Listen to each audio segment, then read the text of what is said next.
I'm gonna jump in. My name is Rachel McFarlane. I'm part of the product support team here at Wellfound. We're really glad that all of you have joined us for Wellfound Presents How to Tailor Your Applications for Modern Recruiting Tools. We're going to talk a lot about how to personalize your application materials for the most success when applying for jobs. And we know that's really important right now. Uh,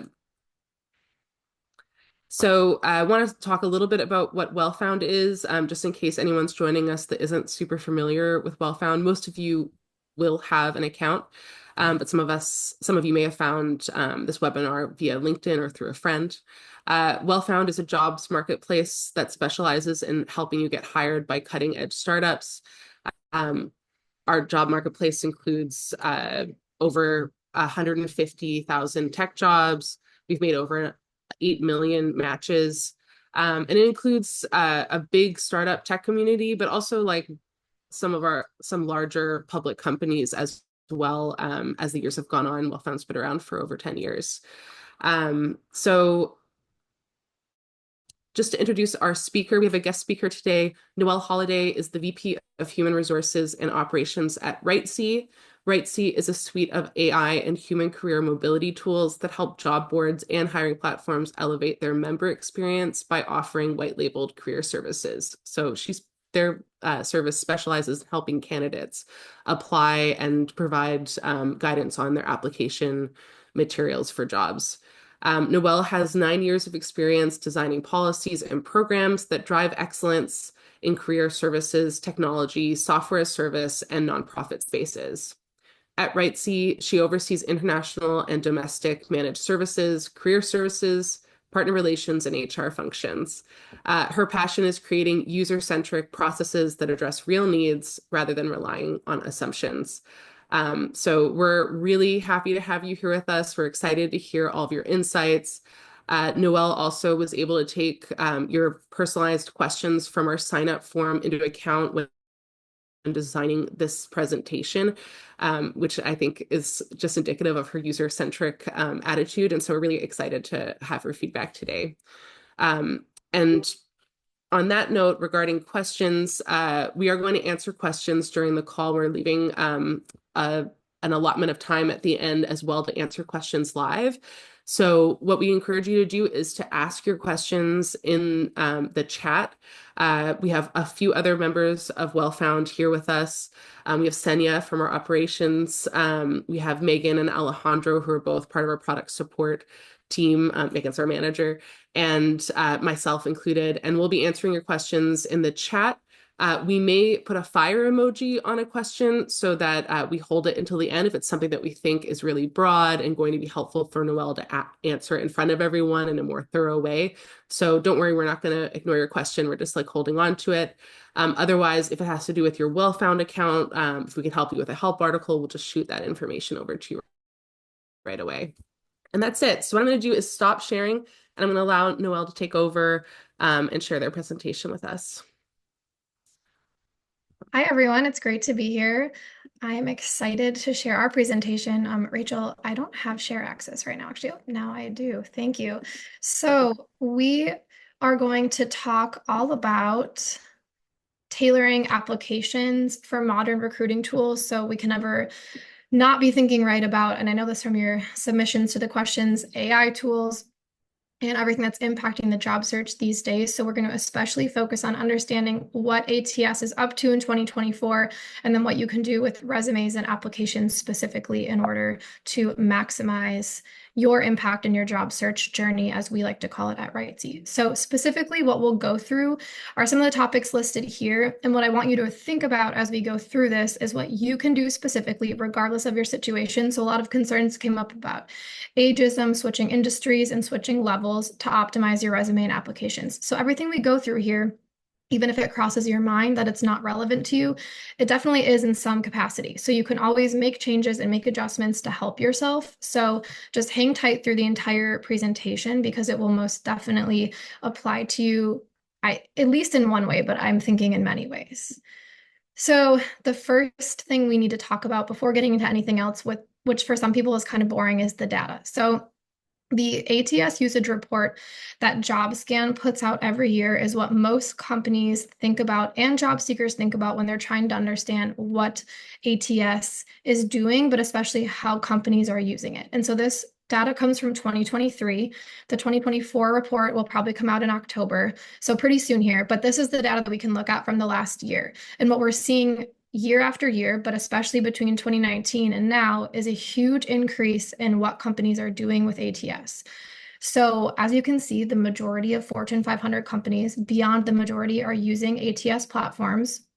The majority of large companies, so beyond 50%, and that's a company with 500 plus employees, are using an ATS. And then about 35% is what a smaller company is using, and those are someone with 100 or less. And the takeaway I want you to think about with this as we move on is that basically, in most job postings that you're encountering, an applicant tracking system is being used in some capacity. So that means that there is support beyond the human person to help move this process along. And the other key piece to remember that I think can be frustrating as a job seeker is that recruiters and hiring managers ultimately like using ATS because it has a huge impact on them. And I can personally speak to this as an HR professional who tries to find tools to speed up the process at my own company while still finding the right people. ATS has been really helpful. The top right side of the screen shows the top three things. So, reducing time to hire, finding quality candidates, and increasing productivity within our teams. So those are the reasons why employers are using these. And I think that's important to remember as you're in the job search process yourself. But regardless of whether a company is using the ATS to speed up their process or for whatever their purpose is, I think these three stats at the bottom are very helpful for framing your mindset. So if you're applying to a company with under 100 people or equal to or under 100, you're probably competing against 100 to 250 applicants at a minimum. Now, if you're looking at a company with more, so 500 plus, it could be 500 to 1,000. And of course, there's always exceptions with these numbers, but these are the averages that the data is finding. And then this third one I think is really fascinating. JobScan reported that as a company, as of June 2024, with 48 employees, they had over 100,000 applicants apply to a content writer role. So there's exceptions here where very popular, very common roles, a lot of people are applying to them. And I think that's a relevant one here, especially because I know a lot of you are applying to marketing roles. So all the more reason, regardless of who, whether it's a system or a human first, is looking at your resume, you want to make sure that it's optimized. So that's what we're going to mostly talk about today. But before we get into that, I want to talk a little bit more about just what the ATS is doing when it's parsing through your resume. So when you're searching, what is ATS actually doing with that document? The basic foundation of the ATS is that they're helping companies manage the job search process by filtering applications. So going through those applications and figuring out the key things that they include, and then ultimately streamlining the hiring process.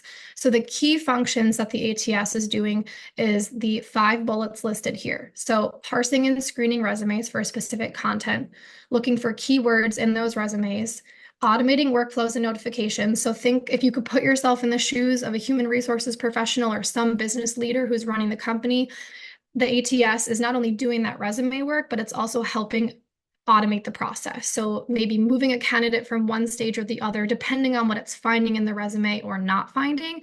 Or if you move them into a pile where you maybe want to invite them to complete a questionnaire of some sort, then if they get a certain score there, it might move them to the next stage. So that's another thing that ATS is doing these days.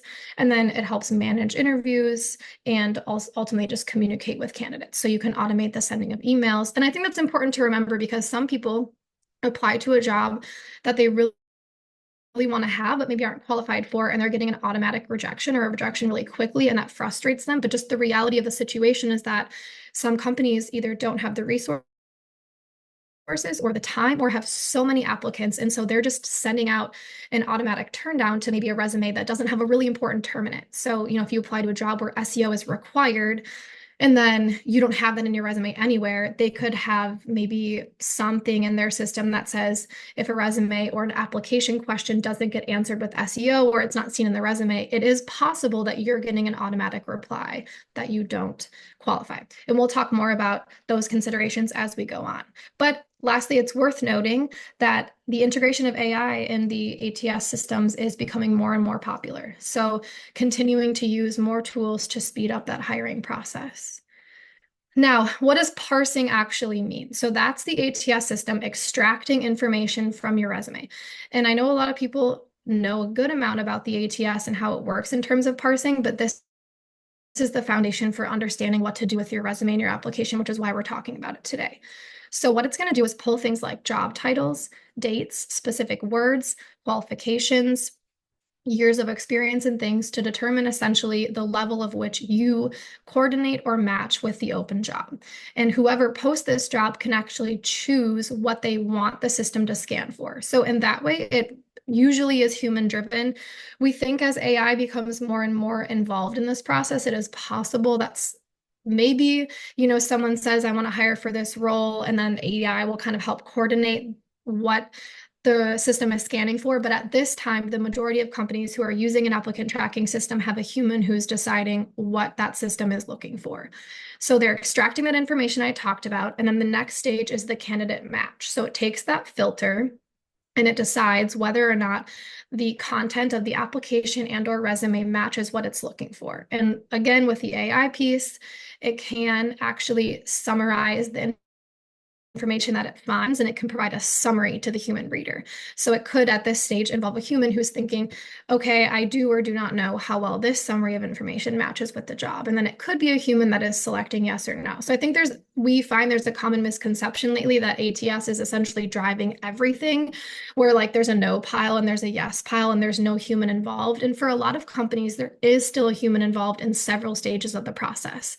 So if you can really get past that initial application part and resume part, that can do you a huge favor. So I don't like to discourage people in the sense of feeling like it's just a computer that's running everything. And lastly, formatting is ultimately always going to be your tool. And there are smaller sub recommendations that we'll talk about, but the applicant tracking system ultimately relies on formatting and design to parse information. So there are things you can do and not do that will prevent the ATS from being able to accurately read different information. And what is the result of that? Either not being considered for an interview or maybe incorrectly being screened out of the process. So you could be qualified, but if you make a decision that doesn't work for the ATS, it could possibly mean that you're not getting to the next stage. So with that, what are the designing and formatting choices that we can all make when we're writing our resumes and creating our applications to actually make sure that our content is being accurately scanned? Because that's the first priority we have. And I always set this as the goal.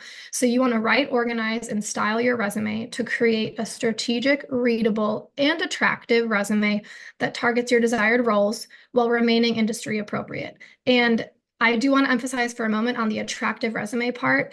I feel like people will assume that means a very pretty resume. And I'm going to tell you right now, we're talking about optimized documents, which are not necessarily the prettiest, most beautiful resume, but they're clean and they're professional. And I will tell you as we go what you can do with a pretty resume. But attractive does not necessarily mean the gorgeous designs that we see on many different platforms. And with that, I give you this example. I pulled this from the Canva database. I think more and more people are using Canva to create documents. And we're going to start by talking about avoiding common issues. And this resume template has a ton of them. So specifically, we're talking about what you can do to aid the ATS. And we're going to talk about it in the opposite way first. So fonts and symbols. You want to avoid bullets like I've used in this specific slide. So the fancy custom bullets often can't be read by the ATS. They'll be misinterpreted. And of course, there are times when maybe the ATS could read it, but the risk is just not worth it, which is the case and with all of this advice that I'm going to give you. Similar, we don't want to use non-standard fonts, logos, special symbols. So it's not fun, but Calibri and Times New Roman, Arial, those are all very safe options. So you can see in this sample here, there's inserted lines, there's more modern fonts, there's different spacing, there's icons. Those are all risky, risky choices. And that leads to the next section. So graphics and images and complex formatting. You can see the sample here has a spot for a headshot. Photos are not a good idea in terms of the possibility of it making it complicated for the ATS to parse your information. So basically what happens is it can't always get into the file and pull out the right content. So we want to avoid things like the images, the logos, the graphics. So that's like the icons I mentioned down there. And again, tables, text boxes, and multi-column layouts. All really, really, I guess for lack of better words, risky choices. And we don't want to be risky in our job search. We want to be strategic. Here's just a couple more samples of similar choices that can be risky in your job search. So we have the icons, we have the columns. They're beautiful, but not always the best choice. But with that, I'll say, I was talking to our career services director at WriteSea about this today, and we were saying there are many people who, of course, are in creative fields, and having something that shows your personality is very important. There's two things you can consider. You could consider bringing something like this to an interview if you get an interview. So use the resume to get past the ATS, you get an interview. You can leave a resume like this with the human. You could email one before your interview. That's never a bad idea. It can show the style, especially if the company you're applying to appreciates this kind of creativity or the role that you're applying for. Another option is to try to find someone before you get to the interview stage who works at the company, where you could say, I'm about to apply for this job, or I just did apply for this job and I'm using a resume that's ATS friendly to make sure that I can get through the system. But I do want to share this resume because I think it shows my skills and abilities related to XYZ. So those are options. We just specifically here are talking about optimization. And so that's why I'm giving you the advice I'm giving you. Lastly, headers and footers. There's a common practice that a lot of people follow where they want to put their contact information in a header or a footer in order to make sure that it's on every page. The ATS typically ignores content in these areas. So we suggest not putting content there. And a common question we get is how to save your resume file. Using a doc is typically the safest. The ATS system or the application system will usually tell you your options. If it says PDF, then that means it's a pretty safe choice. But otherwise, my suggestion and what I do, or what I would do, is to use something straight out of Microsoft Word, probably. So it's your safest bet for parsing. Now, I'm going to give you a couple of specific examples of resumes that did and did not pass. So here's a sample of one that did not. So you can see here there are graphics, fancy custom bullets. We actually found that the name in our scanner didn't even pop up because of the way that it was built into the document. And then there are kind of some strange section titles, and I don't have both pages here, but like executive profile is not really a standard title anymore, and we'll get more into the details about that in a little bit. But just to keep in mind, these are the core things that stopped a resume like this from getting through the system.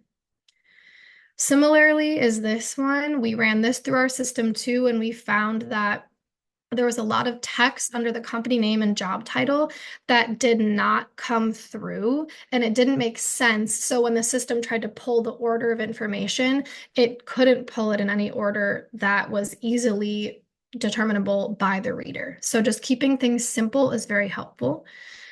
There were extra sections in this document that ATS couldn't figure out how to parse. So like the graphic stopped it from figuring out where leadership insights went. And then all of the different separators in here, like the squiggle and the dots, were throwing off the system from accurately putting the information somewhere. So what's happening with a lot of documents like this is it has the goal of showing how much experience someone has and where that falls. So figuring out the keywords and where they fall within those professional positions. So when the system can't figure that out, then it typically will give a lower score or a lower match rate because it can't determine where that experience fell or how it's relevant to the job that the job seeker is applying for. And this is another similar situation to the previous one. So the extra sections, like testimonials, that is not a commonly used section. So ATS doesn't know what to do with that information, so it doesn't necessarily consider it. Or if it does, it's not getting the same like rate or value that other information might have. And then you'll notice from the header and footer conversation we just had, there is information in the bottom, and that's in a footer. So not necessarily quite as important, but worth noting that if that was something important, it wouldn't be read. Or maybe wouldn't be, we should say. So what can you do design-wise to aid the ATS scan? These are 3 of my top suggestions. So you can use the shading feature in Word. So if you go to Format, Borders and Shading, that's how you can get some of those bars. So these are inserted boxes. So it's possible with an inserted box, like in this screen, that information potentially could be read wrong or maybe not at all. But there are similar shading features, like in this one is actually something that was done correctly, key value drivers and career progression. While we don't love those titles for the applicant tracking system, the shading is a positive choice here. And we'll show some more examples of that in a little bit. Professional colors and fonts. This has much less to do with the ATS and much more to do with a human reader taking a look at your resume. And then capitalization, bolding, and italics, again, less to do with the ATS, but it's something you can do in contrast to those riskier choices. So let's take a look at a resume that did pass. These resumes that I'm going to show you have simple job titles and headings language. So professional experience, especially where we want to focus on those core simple headings, are in the sections where the content is arguably extremely important. So we want to be simple, but I want to also point out that core value differentiators is something that my career services director and I were talking about today. Isn't our favorite, but we ran this resume through an ATS and we had good results. But in a situation like that, we would probably recommend choosing something like core competencies or not having a title there at all, because it doesn't really need one. It has simple graphic elements made in Word. So the shading elements, like I just talked about, safe choice. It helps break up content and makes it really readable. And then the company names are listed consistently, even with multiple jobs at the company. So just making sure that it's company name, position, company name, position. And you can see here at some of their companies, they had multiple positions, and something that's really, really applicant tracking system friendly is to list that company name above each position. That's something that we're finding at the end of 2023 was a good choice, but in 2024 is especially helpful. It just really can't hurt to list that company name. And while it is one more line, we think that the best choice you can make is to give a line to a company name, especially if that will help an automated system make sure that it can capture that professional experience applies to that company. And then this is another example of a resume. We won't get into the details here, but I ultimately want you to see here that simple is good, easy to read, well spaced. We'll get into the specifics of what you're seeing here, but you can see they use the bolding, they use the professional color. It's not too flashy. This is something that an applicant tracking system can pull the right information out of and help get a positive result.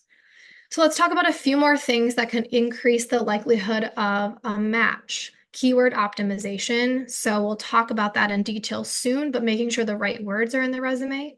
Avoiding abbreviations. So as much as possible, unless it's very, very standard in the industry, having an abbreviation isn't the most ideal, because it's possible that the system isn't designed to actually pick out the full phrase of that abbreviation. And then simple, consistent headings, as I've been talking about. So professional experience, work experience, education, skills, technical skills, things like that are best practice. So just think about what is literally in this section. I want to pick a title that matches that. And a few more things. Pikes are the line, the vertical line on the keyboard. We're finding that the ATS can read those better than they can dashes.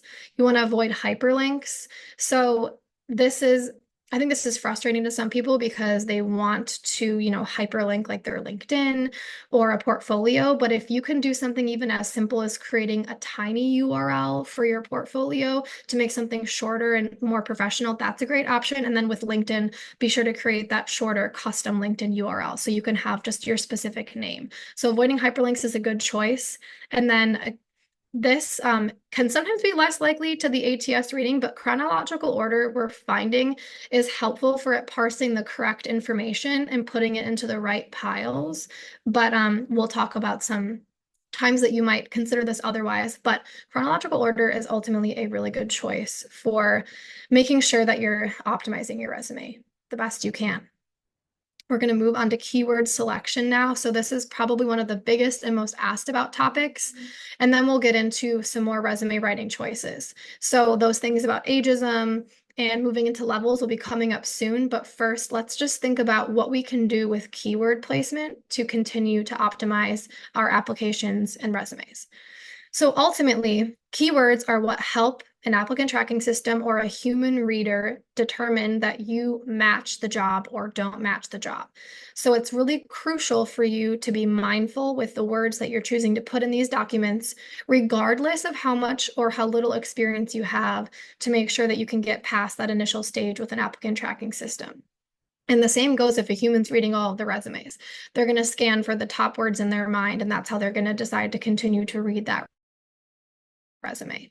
So there's hard skills, there's soft skills, and there's industry specific terms. So you want to think about the technical skills, then the non-technical skills like communication, teamwork, collaboration, and the industry specific terms. So, as an HR professional, I have it's called the SHRM CP certification.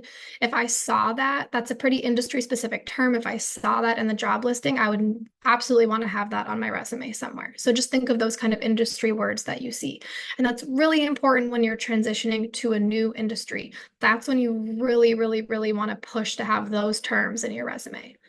So these types of terms and phrases, you're going to find them in three places: job descriptions, on company websites, and in industry research. And the company website goes from, blogs to socials to their actual website.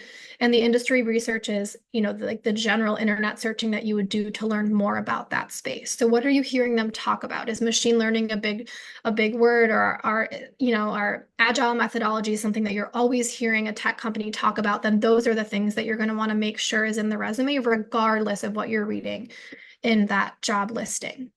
So this is essentially the process that you're going to follow to think about adding keywords. So you start with finding a job that you want to apply to, of course. You're going to review the requirements. So you're going to ask yourself, what does this role require?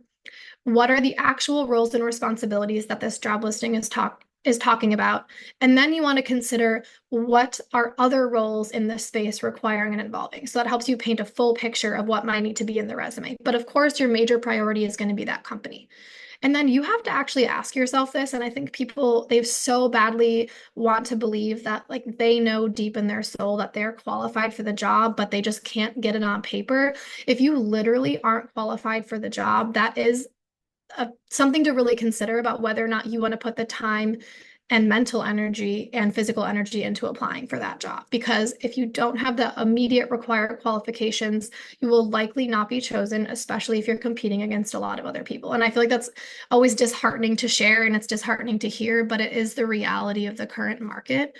And then lastly, you're going to embed them into your resume and your application. And we'll talk about the specifics of that right now.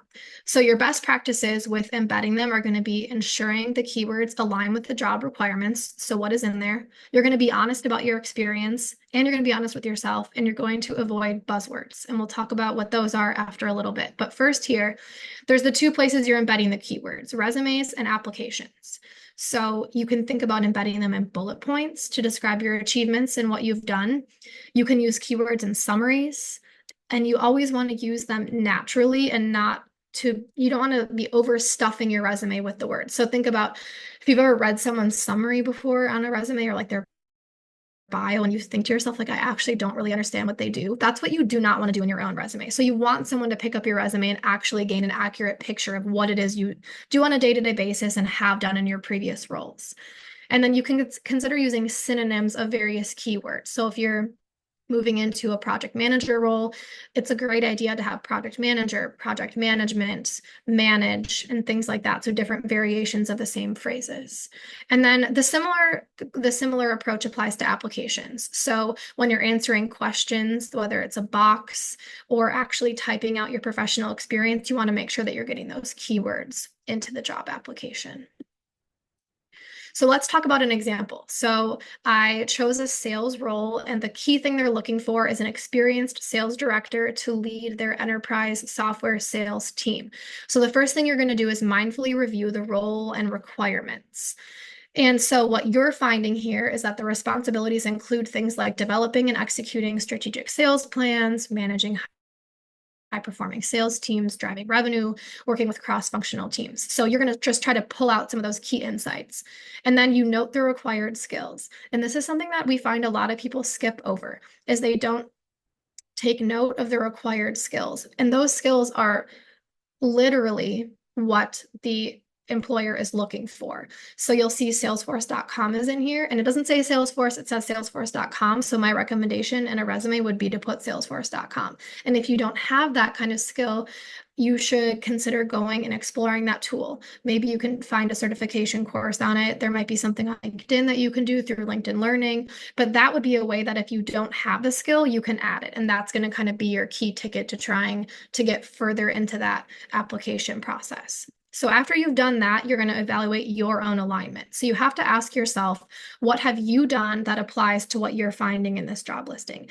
And you should do this for every job you apply to. Even if you have a core resume that applies to lots of different, sales director roles, you want to do this kind of evaluation every time, just to make sure that every file, every application you're submitting relates to the content. So these are just a lot of reflective questions you can consider asking. And these are all related directly to the previous slide. So you take this and you ask yourself, have I done this? Have I done this? And this is what helps you decide what to put in your resume. And in continuing that, it just goes through the different sections. You can see on this previous slide here, we're thinking about leadership experience, because being a sales director requires a lot of leadership, that role experience, the specific skills and tools, and then thinking about what achievements can I put in my resume. And I'm not getting into all of what's on here simply because if you guys have specific questions at the end, we can talk about those. But this is the general process that you can follow to make sure that you're helping target that resume with keywords. And then lastly, now that you've done these two pieces, you actually locate the keywords. So you want to think about, what are the actual words that I want to include? And these are words and phrases that are either literally in the description that I showed you 2 slides ago, or they are versions of it. So like leadership wasn't a specific word, but sales leadership was. You can see top bullet and bottom bullet are sales leadership and leadership, which are the synonyms that I was talking about.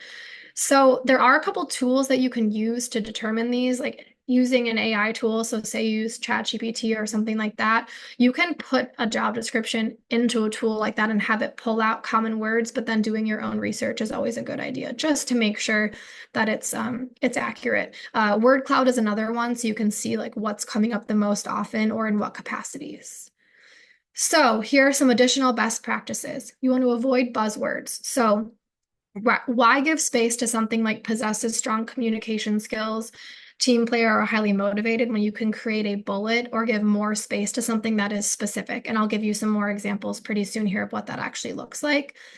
This is the stage that people most often don't put time toward, which is putting yourself in the reader's shoes. So you want to ask yourself, what does the person at this company with the voice that they use want to actually read in my resume? So what is the reader expecting to read, and who is their ideal employee? Very important questions to ask. And can they actually understand what I do at my job right now, or what I did in my past job, and why what I do now applies to what they're looking for? And then next, you can mindfully adjust position titles. This is something that is a very, very, very good thing to consider doing.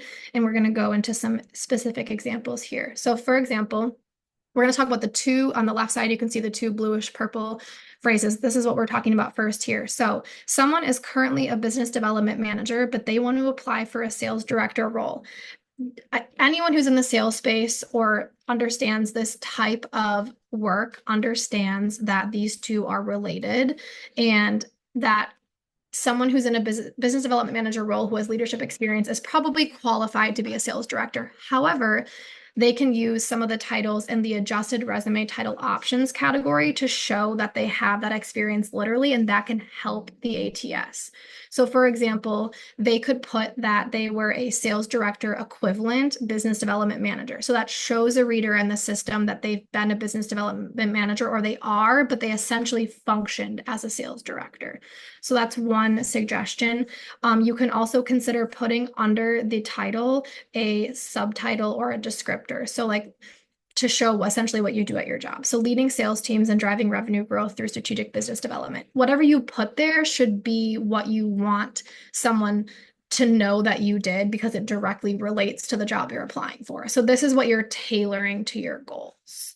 So these are just a few examples of this specific role, but I think the next slide is even more particularly helpful because it responds directly to kind of a more confusing role. So this person was called a flyway director south. So if you read this right away, it's very confusing, but it's related to birds and nature and that industry.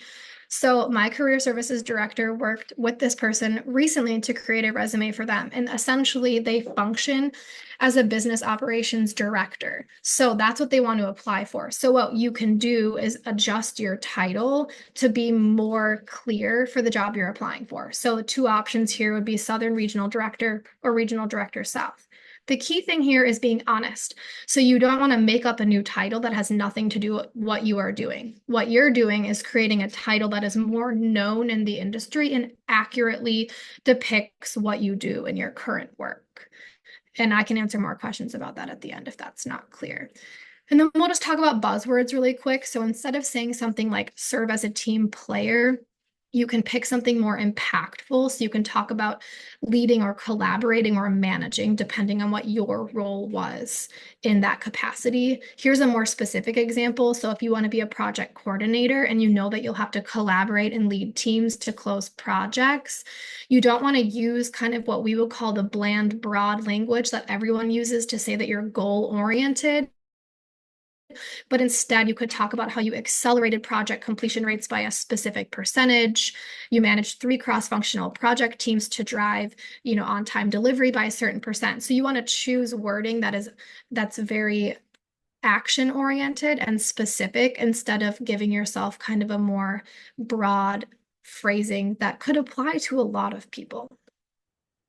So now we're shifting out of keywords and into some of the topics that I think people are really itching to learn about that I think would typically come up in a Q&A session. So hopefully this will provide some clarity on when you're switching industries or levels or making some kind of change. So if you're trying to move into, say, a tech job, and this applies to any transition, but I chose tech specifically for this one, you want to connect your past work to the work you're looking for and use the company's voice. So again, this is just thinking about the reader. What do they want to read? You don't want to assume that they're going to spend a lot of time on it. You want to focus on the company and network. So figure out, who are they actually looking for to hire? What is the value that you can bring that they're looking for? So say you wanted to apply to a job at WriteSea, you might take note of how many employees we have. Are we smaller? Maybe that will mean that, you can get in touch with someone more easily and really sell the relevant experience you have, even if it hasn't been in tech. Or maybe you can figure out through our website or our socials, like what we really value in an employee and someone who would join our company. So those are some things to consider as another tool to get into a new space. So this is all kind of beyond just applying for jobs and updating your resume. And lastly, you really want to include those skills. So like I said before, think about the skills that are really, really important to that company. And can you go and get a certification or take some courses so you can put those in your resume and make sure that the same basically goes for moving up a level. But the caveat or the important kind of difference here is that you need to focus all of your experience on the next level. So if you have experience leading people, but your resume isn't so much about that and C-suite level engagement, then you have to shift your resume to focus on that. So you essentially want them to see that you're currently doing that kind of work. And you still have to be honest. You don't want to lie about what you've been doing. But if you know that you're qualified, your resume has to show why that is. And if they're expecting 6 years of leadership experience, then your resume really does need to show that you've had 6 years doing that work. And then the last piece here applies to any kind of change you're making. So skipping to the third box, you really want to think about networking. So think about the fourth bullet is one of my favorite pieces of advice to share on this. Think about like the reachable CEOs. So who is someone that maybe would actually read a direct message from you or would actually find you or respond to you on LinkedIn? Talk to them or see if they can connect you to someone else at their company. That might be a way for you to get in a new industry or at another level. And then this is another big question we had that came up. So this is about the ageism piece. A lot of this applies to the three or the last two slides, but you want to stay abreast on skills. You want to focus on the company. So find companies that you think are open to any age. That's a key thing. And that goes for other topics too. If you really want to work somewhere that prioritizes diversity, equity, and inclusion, like find the companies that are making it very clear that that is something that they care about.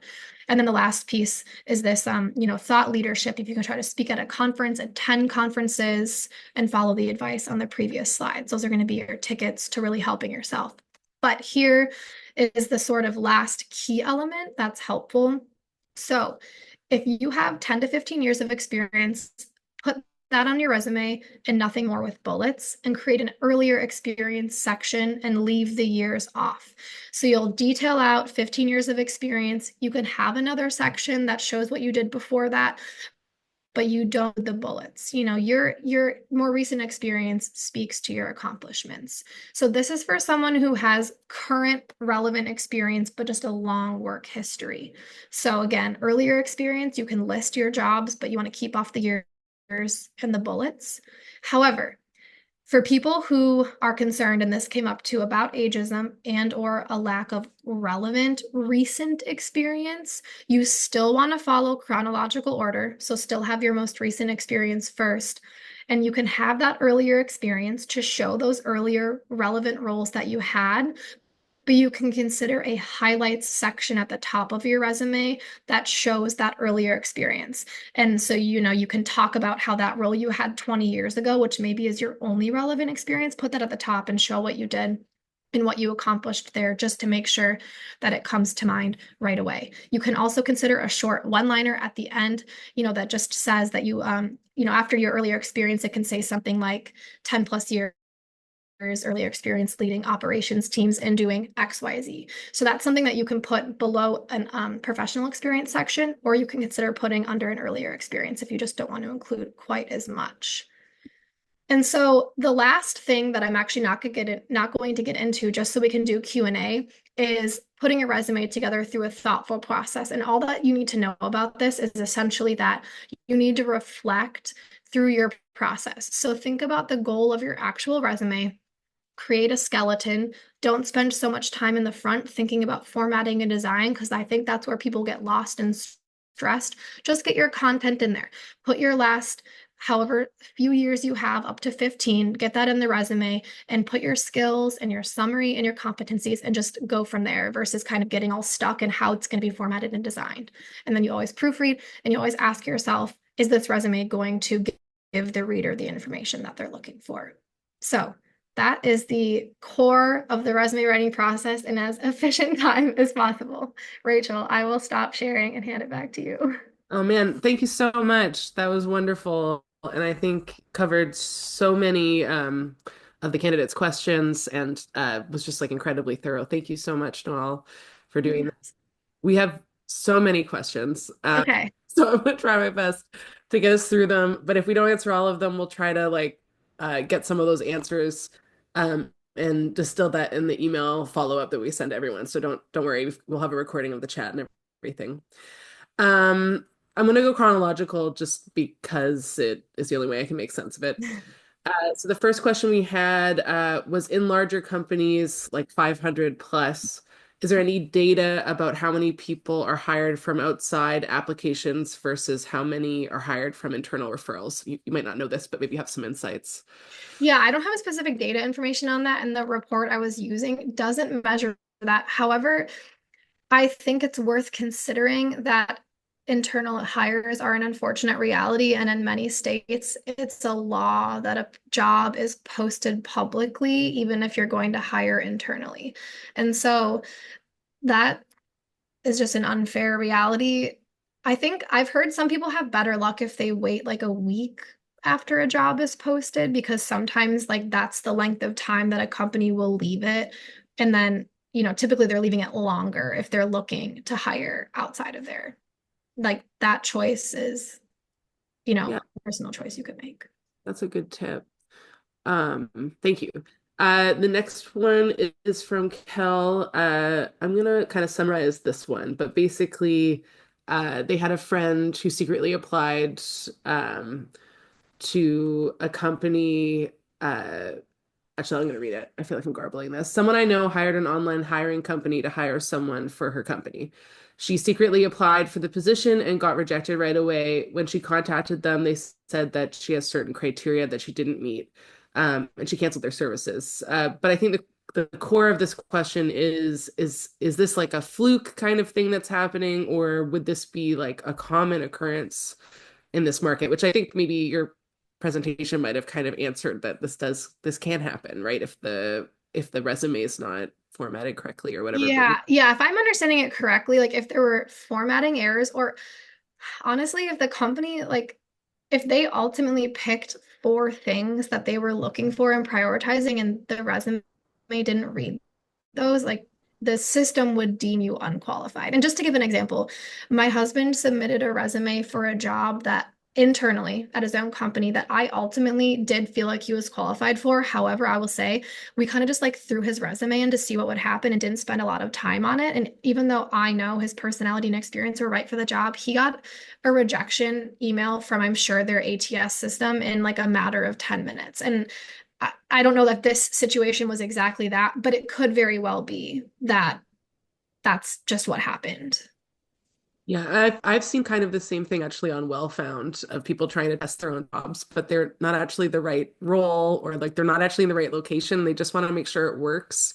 So I don't know. We'd have to know more details, I think, about what your Yeah. friend to be able to like point out exactly the cause. But I think Yeah. it means that you need to really spend that time doing what Noelle pointed out, which is making sure that you've got your alignment correct for like the application materials. Um, and then we had a couple of questions. I might lump some of these together, but you know, about specific spelling of things. Like, and I think you actually kind of answered this, like you pointed out, since someone wrote salesforce.com in the like job listing. Yeah. There were questions about like, does it matter if the words are spelled the exact same way for it to be parsed? So for example, UX/UI design Yeah. versus UX space UI design. Do you have any Yeah. thoughts? So what we found from the most modern systems is that they'll typically scan, like, say that you had UX/UI and they put UX, like that would probably be seen as a match. Or like they can read project manager and project managers, like say you manage project managers or something, and like we're finding that a lot more of those nuances, more than they could a year ago, can be read. I've heard of more people putting like in a technical skill section something like salesforce.com/salesforce, because the human reader knows that like that's them making the attempt at like having both terminology in the resume. But I would say you're pretty safe at just using like Salesforce, for example, would be the basic answer. Is now that ATS, this is a question for me because I'm just curious, but like now that ATSs are using more AI in their like in the product, are there any signals that that's happening less and less, like mismatching or missing any of those things? I do think so, because even in the systems that I've tested, like the applicant tracking systems from the HR side that I've tested, you'll get a summary sometimes, like depending on the system, that will say something like this candidate is showing that they have this, like, and their experience is mostly in this. And I have noticed that it will use, like in its own description, multiple tenses of a word or synonyms, meaning that they're pulling out the right information. Oh, that's encouraging. Yeah. Um, we have a question from Camille about dealing with widening gaps in a resume. So, there's been a lot of layoffs in tech. It's a really common experience. It's a rough job market. Is there anything that you suggest in how to represent those on a resume for an ATS to parse, or anything that you should do? Like, should you explain those gaps in your resume? Have you seen anything that works? Yeah, a couple of suggestions I have. Like one option would be, say you had a gap between like a professional experience that ended last year, and then maybe there was 3 years between your one before that. You could have like an italicized one or two lines that says something like, um, like I don't know, if you like took courses or like even if you traveled, you could frame it that like you traveled internationally and were like developed international communication skills and completed courses in XYZ, like that would be one way that you could at least show that you spent that time doing something. You at the end of a summary could also say something like, um, that you had that gap so you could have like a final sentence that kind of emphasizes that you do have a gap on your resume. It also can be an application answer, so that's something worth explaining. I think a lot of applicant tracking systems like won't necessarily boot someone out because they have a gap, but it's that like if it's not seeing any relevant experience in any capacity. So if you can put something in the resume, that will probably help. And then I'll also absolutely speak to it in an interview. But summary and like that line between positions can be really helpful. Awesome. Thanks. We have a question from Kurt. This is a pretty simple one. You mentioned Canva and sort of said that these resume templates don't work well. Is there anything else that you don't recommend, like as far as like it sounds like you mostly recommend to use like a word processor of some sort. Yeah, I would like I really can't recommend enough Microsoft Word. If you don't have that and Google Docs is more accessible to you, that's understandable and makes great sense. I just think like not even using a template is your best bet. Like just center your name at the top and click enter and just go that way and then you can simplify it by doing single line or like 1.15 if you need to space things out a little bit or if you're savvy and know how to like separate different sections with a little bit more, that's a great way to do it. I think templates can just be risky. Like if you don't know exactly what that text box is that they used or how it was inputted, it's not worth the risk to me. So if I was submitting a resume right now, I would just use Microsoft Word at its most basic. Great. And similar question, like people want to know if it really matters if it's one page versus two pages. Does Yeah, the great question. Um, I would say like early experience to like early mid experience, one page is great. If you're later mid to senior level, 2 pages is great. You can even have 1.5 pages these days. I think there's so much less focus than there was like 6 years ago, even about like how it has to be exactly one or exactly two. Just and keep like your content focused. That's what matters. Don't be flowery. Like you don't want to fill it with things that are irrelevant. That's kind of the key. yeah, don't be adding fluff. Like Yes. it'll be really noticeable if you're doing that. Yes. Exactly. Experiences don't not Hmm. like if it really applies and aligns you. Yes. Um, Exactly. people are also asking about like font height. Like, does that matter for an ATS? Oh, sure. Like sizing wise. Yeah, I would like standard best practice. I would say like make your name, I don't know, 16 to 18 and then don't go smaller than like 10. That's kind of what we're finding. Not really for ATS, but for the reader, like you do want to be mindful. So no, not so much. Don't stress about that, but keep it simple for the reader. Simple. Yeah. Um, someone asked about profile summaries. Do you think that those are Oh. basically, it's the Do I question. think they're what? Are they useful? Like, should we add them or should we just keep it to work experience um and to like a skills list, or is Yeah. the profile helpful for the ATS? I think for the ATS, it's a great place to get in some skill-based information.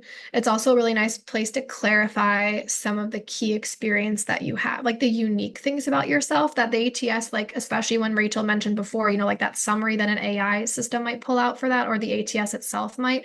That's a great place for them to kind of see some unique things about you. And I mean, I can be the first to tell you my job is very confusing, and a bio or summary or profile on a resume is a great place for me to be like, this is what I do, like in even 2 sentences. So like for an entry level person, 1 sentence is probably appropriate, 1 to 2. If you're higher level in your space, I still wouldn't go beyond 4. Like we don't want it to take up so much of the resume, but for both a human and the ATS, it's a good thing to have. And a few more like kind of technical questions, like what's the best file type to save it as?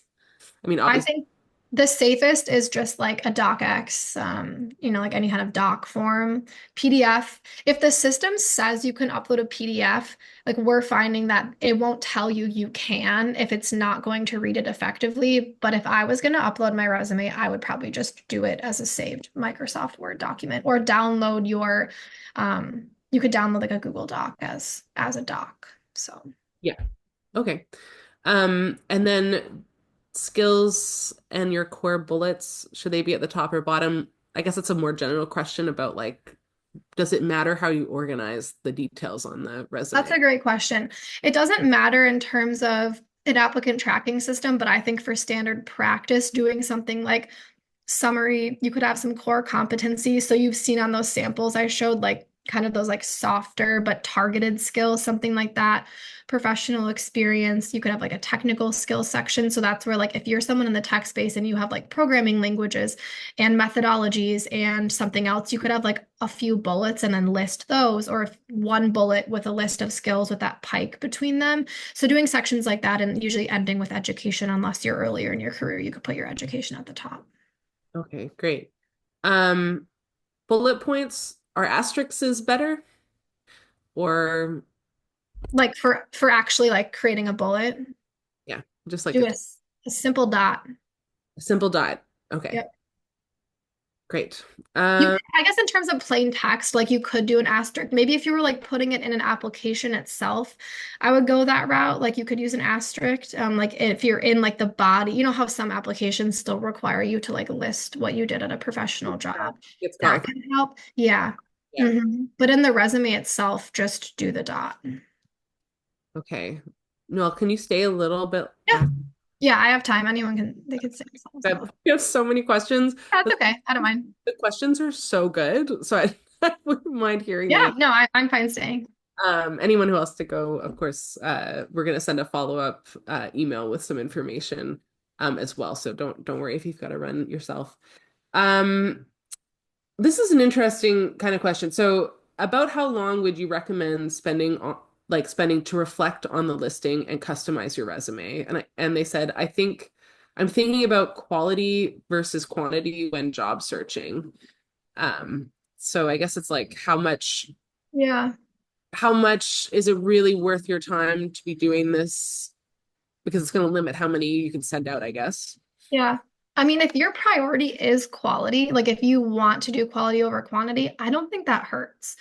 But I think there's definitely a balance. Like if you desperately need a job, that also comes down to kind of like, are you willing to bend or get a different job in the meantime? But I think I haven't personally job searched in a while, but I'm trying to think of what I would do. I think I used to and would spend a lot of time on a resume. Like, especially just as someone who like when I hired for an employee at the company that was going to work with me closely, I was still quickly with my eyes scanning those resumes. And, like I really needed someone who had, like for those of you who work in tech here, I needed someone who had a pretty in-depth knowledge of APIs and I needed to not have to train them on that. And so like I wasn't even glancing at a resume if it didn't have the didn't have API in it somewhere. And so I think like that's one thing to keep in mind is just like how relevant, how much you want the job and how relevant your work is to the job description. But like I would spend time on it, just knowing that like someone is really like scanning quickly. But that was like after people got through a pretty like comprehensive applicant tracking system phase. So like that was when I was like the human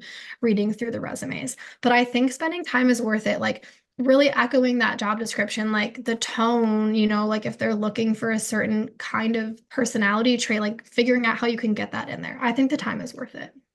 Yeah, I would say from our end too, we're seeing a lot of candidates send kind of mass applications and using things like ChatGPT for their cover letters in a way that is overt. Yeah, Um, it's obvious, so yeah, and it obvious. doesn't always benefit them. And I would also say that in a sea of candidates doing strategies like that, one that is more personalized, even if you're not able to send quite as many out, might benefit you in the long run. Like sort of what Noelle's saying, like that the right things have been highlighted and Mhm. put into it. So Yeah. it is a numbers game. Like there are a lot of opportunities and a lot of um you do need to not just aim for the only job you want, like so you do have to Yeah. for sure. I Uh, think it can also be worth finding, like, taking your time to find the company. So if you can find a company who is actually putting like more time consuming questions in an application, that might really, really work in your favor. We hired someone recently where we had a pretty like hardy project that was required in the application because that helps vet out a lot of people, but also like we had like a lot of quality people that we really paid attention to because we knew they cared because their answers really, really targeted like our company. The voice was there. What we were looking for was present in there. So I think that's another argument for why quality is worth it over quantity. yeah, that's great. We also had a question. Sorry, I think I missed one right here. Because somebody asked, I don't want to miss this question, but like somebody asked about, is there anything that you recommend people use to check their ATS, like how their resume is going to run through an ATS, like an online? Oh, that's a great question. I mean, so I feel like unfortunately with like how many more companies are using them, it's getting harder to get hands on like very like cheap or like affordable scanning systems. Um there's one, I can't think of the name of it. There's one that I'll send Rachel after this because maybe we could share that out in the follow-up. That works, but otherwise you can use simple ones like Resume Worded and Job Scan have like a certain number of free scans, and those are at least tools where you can go and find like how much information is being pulled. I always tell people you have to take results from those with a grain of salt because their intention, like any of these tools, when you're using them for free, their intention is to eventually convert you as a customer. So they're going to give you certain information because they want you to pay for more scans or like for more information. But another thing that you can use is you can at least put your resume through ChatGPT or like Meta AI or any AI tool to see what it tells you. And I know that's not answering the question about scannability, but it's at least going to give you information about what's in the resume. But I tell you, if you use Microsoft Word or Google Docs and keep it simple, like your resume will be scanned. Like if you really do stay away from like the dangerous actions of like text boxes, like then your resume will be scanned or Okay, readable. that's great advice. Thank you. Okay, I'm just like gonna keep running through these. But there's also I realize there's some chatter happening, which is awesome. Bernardo asks, what advice would you have for someone with a lot of relevant experience with leadership skills, but is looking to downshift into a role that is more attuned to quality of life, such as starting a family after a successful startup exit? Oh yeah, that's a good question. Yeah. Was that the full question? He I didn't know if I interrupted. he said, for example, moving from design director, but wanting a more senior staff role instead. Yeah, that's a great question. I think there's a few things you can do. I think one big one is like refocusing your resume away from like all leadership to actually like doing the work. So just showing that you can do that because I think sometimes what happens from the ATS perspective is it will pull out more of like the wrong terms, right? So like if you have a lot of like leadership content in there and it's not looking for that, it's not going to be it's going to scan for different words than what's in your resume. So that's from like a scanning perspective. From a human reader perspective, so say it gets into the hands of a recruiter or any human that's reading it, I think it could be worth maybe you could consider putting in a summary, like just a small phrase about what you're looking for. Or if you talked about how you have like X amount of experience working in a startup doing this and like are excited to shift into like whatever role, that could be something you could consider. But I think that's a good idea. Maybe like not only in this case, but if you're applying to a company that values that desire. So like a, it could never hurt to start applying or focusing on applying to jobs that prioritize work-life balance in addition to just being in a position that will provide that. So picking the kind of the right company that aligns with what you're looking for. Oh, that's great. And I mean, some of that information can be found like on our site, on Wellfound site, you can find a culture page for most of Yeah. the companies that might explain some of their, mandates as far as like Mhm. work and lifestyle is like at the company. And another thing, this is Wellfound's platform specifically, but if you're looking to shift like that what is it called? That like snippet that you can put on your profile. You guys would know what this is better than me, but like where it says what you're looking for. Mhm. As an employer who uses Wellfound, I like that line. That could be somewhere where you could explicitly say, I am looking for X role because of X. And not that you have to put there that you want the change, but that would then literally tell the reader, like, oh, this person is like looking for this job, even though their profile shows that they maybe would normally be looking for this job. And I think that that's a great spot to do that. I'm not every jobs website has something like that, but like I have a friend who is looking for something similar and she was a VP somewhere, and I think like what helps is giving them a reason for why you want to make that shift. So yeah, hearing that like, my family is like whatever it is that has changed in your life that is going to change why you have got this attitude towards making a downshift in your role, I think will help them believe that information.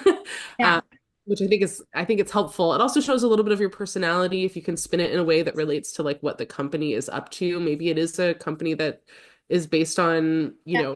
childcare software as service or something like that, like, where it relates to what it is they're doing at the company too might help.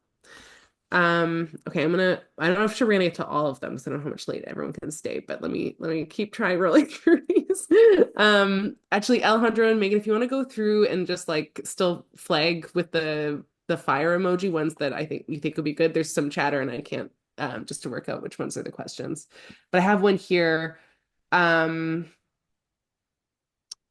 how important is it to explain what a company does, what products they build, if it's a company a hiring manager might not be familiar with? So I think that refers to like on like it's their experience section of what their resume. Like how much time should you be spending letting them know what the company really does? I think that is un like okay, obviously all these questions are like situational. I would say in general that's not very important unless like say it's something related to like software as a service that your company does and you're applying to another SaaS company and you know that they like want that based on your research, then you could maybe have like a one-liner that explains what that is. But I think it's almost more important when it's in the context of what you did. So, like on my own resume, I don't have anything about what my company does, but I do have like at least something about like what my role is in the context of our product. But that's also because my work is like generally surrounding like what our product is. So I guess ultimately I don't think a company descriptor is particularly important unless you think that the company you're applying to would benefit from that information. Okay, yeah, so like really highlight it if the fit Yeah. is Mhm. that makes a lot of sense. And yeah, I think the question to this is probably you don't need it, but is it better, like, should you include a profile image of yourself, like on your resume? No. No, just text. And I Yep. mean, a lot of you might be applying on a job marketplace like ours. Resume is separate from your overall profile, so your resume Yes. is kept really streamlined, and then some of the other information is going to be. Yes. Yeah, put the bulk of your information on your LinkedIn, on like the profile of the job board you're using. Those are great places for that. Images are risky with the applicant tracking system. And like a tiny URL of your LinkedIn would allow Yes. you to get some Yes. additional information that you might not be able to include. Um, let's see. Just make sure there isn't a hyperlink there. Yeah, okay, that was just see if we've got any more questions. No, I think the rest are really comments. We had someone asking us to like review their resume. If it's a well-found profile or like just the resume, you can send it over to us. I'm gonna write um our email in the chat for Wellfound. So if it's a Wellfound specific question, I saw one Wellfound specific question about your like not being able to apply to jobs, like some sort of technical problem. Just write to us at talent@wellfound.com and we'll just help you out with it. Send us your login email. That's usually what we need to bring up your information. But we can also take a look at that kind of offline since I don't think we have the time to do it live. But yeah, this was great. I don't think I missed anything. Megan and Alejandro, did I miss any like questions that are good ones? You want to read them out if I did? I think we could comb through the transcript and like make sure that we include anything that didn't get answered. And we can compile some of that. I just answered a question where someone asked if the transcript will be available, and we'll do our best to kind of transcribe the best tips and Q&A that we can. And if anyone has a lingering question that they feel like didn't get answered or a re-ask, just reach out and we can get that info for you, no problem. Absolutely. Yeah. Great. I love that plan. Awesome. And thank you all for being so active in the chat too. It's like really great to get your questions and sort of challenge us to be able to answer them live. And we'll be able to, support that in the follow-up information that we'll be sending out. And Noelle, thank you so much. You were excellent. I feel I'm like I've glad. learned a So fast. I hope you guys got enough Thanks, information. Noelle. Yes, thank you so much. And yeah, be in touch. And if you need any help with your Wellfound application processes, like feel free to reach out to our team, like Megan, Alejandro, and myself, and a few other people will be online to help you anytime. Great. Great. Thanks, everyone. Thank you. Thank you.